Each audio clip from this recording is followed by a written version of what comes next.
గిరిశిఖర ప్రాంతాలలో నివసిస్తున్న గిరిజనుల జీవితాల్లో త్రాగునీటి సమస్య ఇప్పటికీ కూడా ప్రధాన సమస్యగానే కొనసాగుతోంది. కాలాలు మారుతున్నా, ప్రభుత్వాలు మారుతున్నా, ప్రజా ప్రతినిధులు మారుతున్నా తమ కష్టాలు మాత్రం అలాగే కొనసాగుతున్నాయని గిరిజనులు ఆవేదన వ్యక్తం చేస్తున్నారు. అభివృద్ధి పేరుతో ఎన్నో హామీలు వినిపిస్తున్నప్పటికీ తమ గ్రామాలకు కనీస అవసరమైన మంచినీరు కూడా అందకపోవడం బాధాకరమని వాపోతున్నారు.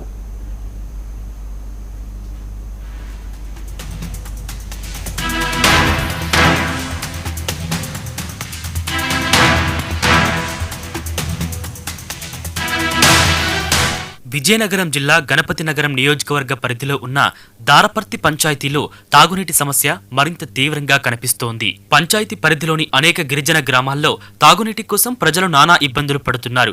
ప్రభుత్వ అధికారులు గతంలో ఏర్పాటు చేసిన కుళాయిలు నేడు దిష్టిబొమ్మల్లా నిలిచిపోయాయి. వాటి ద్వారా నీరు రావడం లేదు. నిర్వహణ లేకపోవడంతో చాలా వరకు అవి పనికిరాని స్థితికి చేరుకున్నాయి. దీంతో గిరిజనులు తిరిగి ప్రకృతి నీటి వనరులపైనే ఆధారపడాల్సిన పరిస్థితి ఏర్పడింది.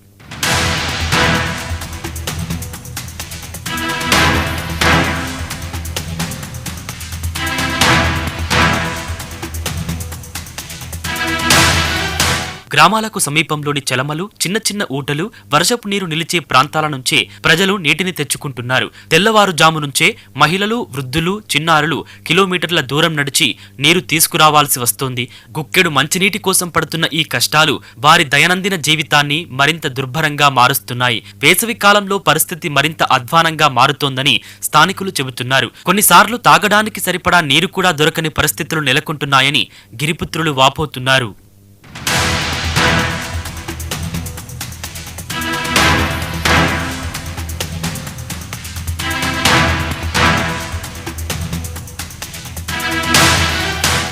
ఇటీవల దారపర్తి పంచాయతీ పరిధిలోని గిరిజన చిన్నారులు తమ గ్రామానికి వెళ్లే రహదారి దయనీయ స్థితిలో ఉందని నిరసన వ్యక్తం చేశారు. బడికి వెళ్లడానికి సరైన మార్గం లేక తీవ్ర ఇబ్బందులు పడుతున్నామని వారు ఆవేదన వ్యక్తం చేశారు. ఆ ఘటన రాష్ట్ర వ్యాప్తంగా చర్చనీయాంశంగా మారింది. అనంతరం సంబంధిత అధికారులతో రాష్ట్ర ఉప ముఖ్యమంత్రి పవన్ కళ్యాణ్ సమీక్ష నిర్వహించి సమస్యల పరిష్కారానికి చర్యలు తీసుకోవాలని ఆదేశించినట్లు సమాచారం. అయితే గ్రామస్తులు చెబుతున్న వివరాల ప్రకారం ఇప్పటి వరకు రహదారి నిర్మాణ పనులు ప్రారంభం కాకపోవడంతో గిరిజనుల్లో నిరాశ నెలకొంది.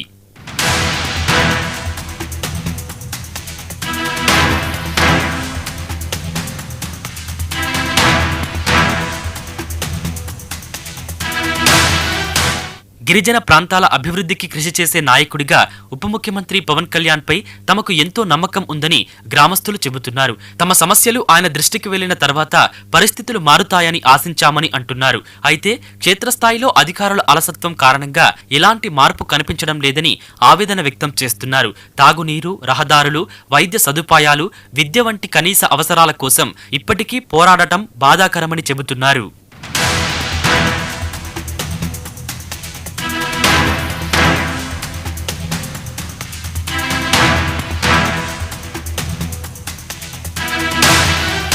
గత ప్రభుత్వ కాలంలో గిరిజన ప్రాంతాల అభివృద్ధిని నిర్లక్ష్యం చేశారని స్థానికులు ఆరోపిస్తున్నారు. ఎన్నోసార్లు వినతి పత్రాలు ఇచ్చినా, సమస్యలు వివరించినా పట్టించుకోలేదంటున్నారు. తమ బాధలను ఎవరూ పట్టించుకోకపోవడంతో మార్పు కోసం కొత్త ప్రభుత్వానికి మద్దతు ఇచ్చామని చెబుతున్నారు. అయితే కొత్త ప్రభుత్వం ఏర్పడి నెలలు గడుస్తున్నప్పటికీ తమ జీవితాల్లో ఆశించిన మార్పు కనిపించడం లేదని గిరిజనులు వాపోతున్నారు. కనీసం తాగడానికి స్వచ్ఛమైన నీరు అందించాలని గిరిజనులు కోరుతున్నారు. అధికారులు గ్రామాలను సందర్శించి వాస్తవ పరిస్థితులను పరిశీలించాలని, పనిచేయని కుళాయిలను మరమ్మత్తు చేయాలని, కొత్త నీటి వసతులు కల్పించాలని విజ్ఞప్తి చేస్తున్నారు. ప్రతి ఇంటికి మంచినీరు అందేలా తక్షణ చర్యలు తీసుకోవాలని కోరుతున్నారు.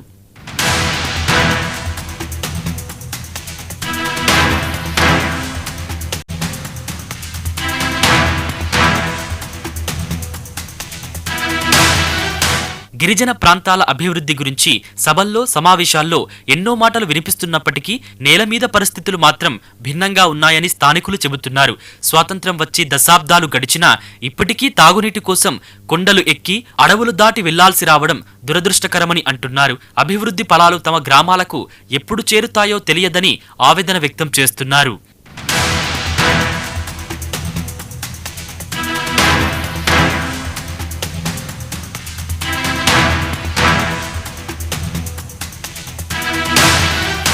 ఇప్పటికైనా ప్రజాప్రతినిధులు, అధికారులు స్పందించి గిరిజన గ్రామాల సమస్యలను శాశ్వతంగా పరిష్కరించాలని గ్రామస్తులు కోరుతున్నారు. గుక్కెడు నీటి కోసం పడుతున్న కష్టాలకు ముగింపు పలకాలని, గిరిజనుల జీవితాల్లో నిజమైన మార్పు తీసుకురావాలని విజ్ఞప్తి చేస్తున్నారు.